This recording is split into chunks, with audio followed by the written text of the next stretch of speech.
이 참혹한 살해의 전모가 밝혀지고 있습니다. 친엄마는 절대 자신은 가담하지 않았다고 하는데요. 경찰 수사를 받으면서 오늘 진술을 번복을 했다고 합니다. 먼저 관련 영상을 보시고요. 이야기를 이어가도록 하겠습니다. 자, 의붓딸 살해한 이유가 뭡니까? 친모와 함께 범행 계획했습니까? 한 말씀만 이야기해 주십시오. 친모와 함께 범행 계획했습니까? 한 말씀만 이야기해 주세요. 한마디만 이야기해 주십시오. 의붓딸에게 미안하지 않습니까? 한 말씀만 해주시죠. 범행 공모하신 거 맞나요? 왼쪽으로 나갈게요. 뒤에 조심하세요. 뒤에 조심하세요. 딸 살해하신 거 맞습니까? 인권관계 인정하세요. 한 말씀만 해주세요. 뒤에 계단이. 아무리 그래도 자신이 배 아파서 난 자식이었는데요. 결국 친모도 사실상 살해에 가담한 것으로 전해졌습니다. 어떻게 진술을 바꿨다고 하나요? 양지열 변호사님.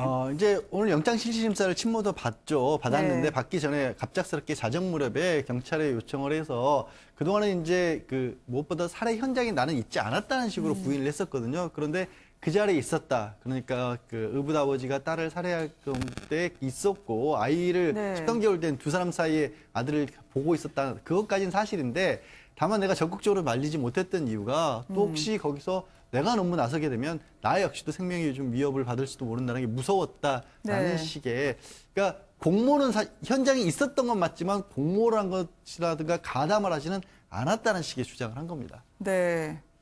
이걸 진술이라고 하고 있나요? 이 정 변호사님 어떻게 들으셨습니까? 글쎄요, 참 우리가 보면 그 부모의 마음이라는 거는 그 자식을 위해서 모든 걸 다 희생하는 게 일반적인데 이 경우에 저 친어머니는 그 또 아이를 또 낳는데 이 13달 된 아이는 또 지금 이 남편과의 사이에 낳은 네, 아이고 그렇죠. 13살 먹으려면 또 사람이죠. 전 남편과의 낳은 아이거든요. 네. 그래서 아마 이 그 친엄마는 오히려 지금 13달 된 아이의 아버지 편을 들어서 네. 살해를 한 것이 아닌가 그런 생각이 들고요. 아마 이제 피의자 조사하시면서 들어보셨을 것 같은데 나도 죽을 수 있을 것 같아서 딸을 죽였다. 이게 말이 됩니까? 글쎄 그건 뭐 전혀 네. 그 설득력이 없고요. 좀 더 조사를 해봐야 되겠지만 네. 아마 그 심리학자들도 좀 도움이 되어야 될 걸로 보이고요. 왜 자기가 낳은 딸인데 저렇게 네. 같이 살해에 가담을 했는지에 대해서 이제 조사를 해봐야 될 걸로 보이는데 어찌됐든지 간에 이 실제 살해한 사람은 그 살해 동기 자체가 네. 자기의 어떤 성추행 사실을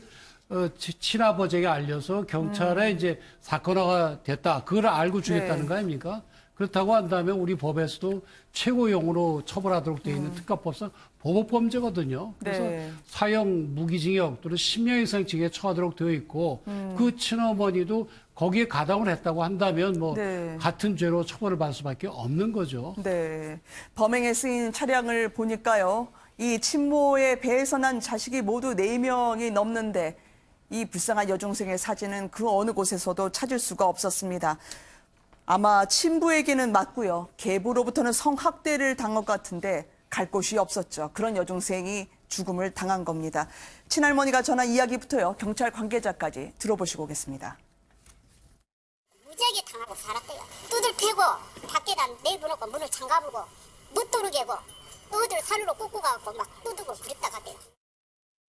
아동학대 사건이 있었습니다. 2016년도에 친부가 아이를 이제 신체적으로 학대를 했다고 신고가 들어와서요. 네, 그 사건을 처리한 사실이 있습니다. 아이가 병원에 있어가지고 병원에 가서 조사하고 그다음에 아동학대 혐의로 해서 아동복지법 위반으로 저희 경찰서에서 사건을 처리를 했거든요. 청소 도구로 아이 종아리나 이런 데를 수차례 때려서 약 2주간의 상처를 입혔다. 이제 아동보호 전문기관에서 접근금지나 이런 것을 신청한 이유는 그 이전에도 사건화되지 않은 그런 신체적 체벌이나 학대가 있었다고 이제 판단을 해서 친아버지의 상습 폭행으로 결국 법원은 접근 금지 명령을 내렸고 어쩔 수 없이 의붓 아버지 집으로 가니까 여기서도 학대가 계속됐습니다. 어떻게 이럴 수가 있을까요, 교수님? 정말 우리 사회의 어두운 단면이 정말 이 정도까지 왔냐라는 좀 참담함을 느끼게 하는데요. 사실 막장 소설이나 나올 수 있는 모든 요소가 다 있지 않습니까? 친부한테 맞았고 그래서 결국 친부를 떠날 수밖에 없었던 상황이고 계부한테 갔더니 성추행을 당했고 네. 그리고 또 친모는 사실은 그 계부한테 살해당한 현장에 같이 공범을 있었다고 하는 충격적인 사실은 네. 정말 우리 사회가 지금 어디까지 가족이 해체되고 있는지를 사실 여실하게 드러내는 것이어서요. 사실 이 부분에서는 저도 전문 영역은 아닙니다만 좀 우리 모두가 좀 도대체 어디까지 이렇게 이 지경까지 왔는지를 좀 생각해 볼 저는 중요한 사건이라고 생각을 합니다. 그러니까 예전에 가족이라고 한다면 못 살고 풍요롭지 못하고 먹을 거 없는 시절에도 가족의 소중한 가치가 있었거든요. 네. 지금은 좀 더 잘 살고 풍요롭지만 가족의 근본적인 원칙이나 소중한 가치가 사실 근본부터 지금 완전히 와야 되고 있지 않습니까? 저는 이런 것들을 보면서 우리 사회 전반이 어떻게까지 이렇게 왔는지 좀 반성하는 좀 기회가 됐으면 좋겠고, 특히 저기 친모나 계부 같은 경우는 사실은 있을 수 없는 정말 그야말로 짐승 같은 짓 아니겠습니까? 네. 그런 부분에서 정말 끝까지 좀 경종을 울려야 된다고 생각합니다. 네. 진부모에 대한 아동학대도 늘어가고 있는 게 이제 통계로 나와 있거든요. 네. 그래서 저런 걸 보면 아이가 더 이상 부모들의 소유가 아니고 국가가 직접적으로 좀 더 많이 네. 개입을 해야 된다. 그런 필요성을 절실하게 느끼는 그런 사건이라고 네. 볼 수가 있습니다. 13살 여중생을 숨지게 하고 13개월 된 아이 생각했던 세상에 있을 것 같지 않은 부부의 이야기를 전해드렸습니다. 오늘 함께해 주셔서 고맙습니다.